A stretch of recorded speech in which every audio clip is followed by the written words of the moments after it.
Doctor দেখাইতে আসছি তো, দেরি হয়ে গেছে, এজন্য আর কি এখানে থাকবো। আর তাই বলে হোটেলে উঠলাম, ওঠার পরে রুমে ঢুকলাম।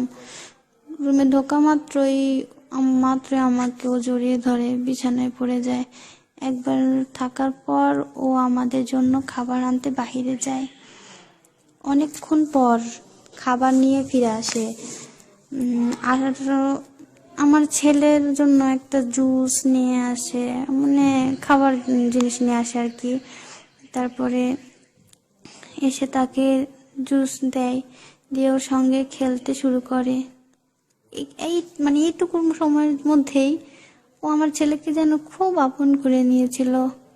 আমার তখন মনে হচ্ছিল জীবনে ওর বোধহয় আসল বাবা। ওর জুসটা খাওয়ার পর আমার ছেলেটা কিছুক্ষণের মধ্যেই ঘুমিয়ে গেল। জীবনে ওকে শুইয়ে দিল। ওই সময় আমার মনে হচ্ছিল আমি যদি জীবনের সঙ্গে সারা জীবন থাকতে পারতাম তাহলে আমার জীবনটাই ধন্য হয়ে যেত, আমি সর্বোচ্চ সুখী হতাম। কিন্তু আমার ধারণাটা ভুল, খুব ভুল ছিল আমার ধারণাটা। ও যে আমার সঙ্গে এমনটা করবে আমি এটা স্বপ্নেও ভাবতে পারিনি, কখনো ভাবতে পারিনি আমি এমনটা। ওর এটুকু আমার বিশ্বাসটা ও যেভাবে ভেঙে ফেলবে আমি কিভাবে বুঝাবো। আমার বুকটা পেতে যাচ্ছে, আমি বলতে পারতেছি না।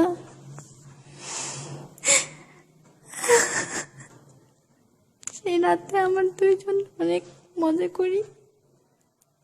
আমার স্বামীর কাছে যে ভালোবাসা আমি 5 বছরে পাইনি, জীবন সে ভালোবাসা আমার এক রাতে দেয়। ভালোবাসায় আমি ওই রাতে অন্ধ হয়ে গেছি। আমি বুঝতে পারিনি যে রাত শেষে আমার জীবনের সবচেয়ে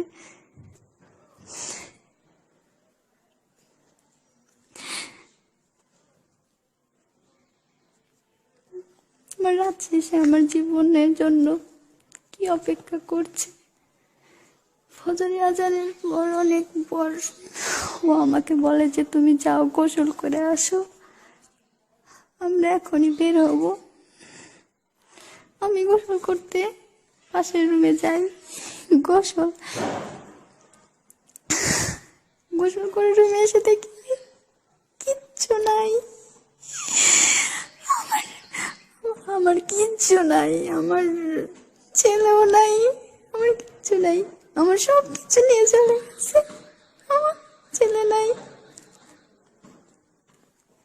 সঙ্গে সঙ্গে আমি দারোয়ানের কাছে যাই, ওনাকে বলি কেউ কাউকে দিয়ে একটা বাচ্চাকে নিয়ে যেতে দেখেছেন? উনি বলে আপনার স্বামী তো আপনার বাচ্চাকে নিয়ে গেছে, ওইদিকে গেল।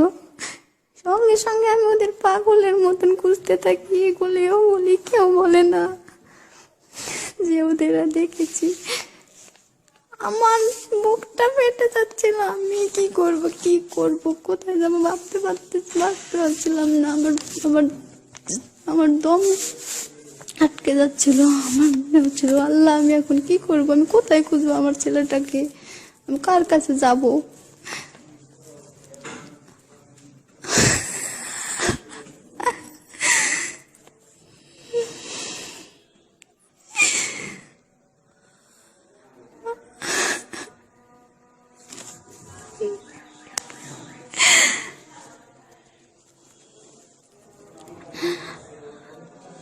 আমি আবার হোটেলের কাছে, মানে হোটেলের দারোয়ানের কাছে যে বলি আমার ছেলেকে দেখেছেন?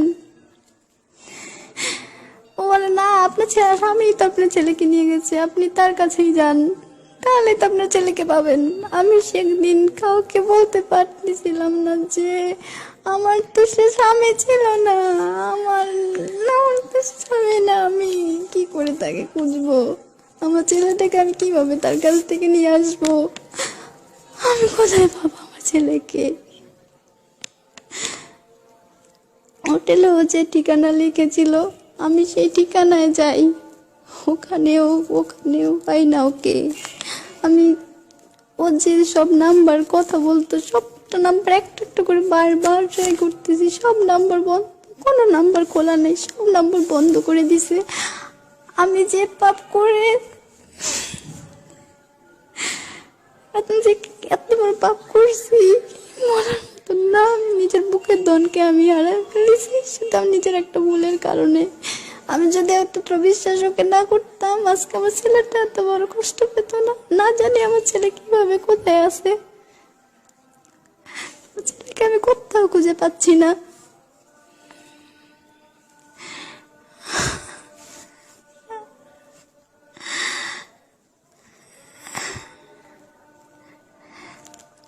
আমি যে পাপ করতে এসে নিজের ছেলেকে হারাইছি, পৃথিবীর আর কোনো মা যেন এই পাপটা না করে, না করে।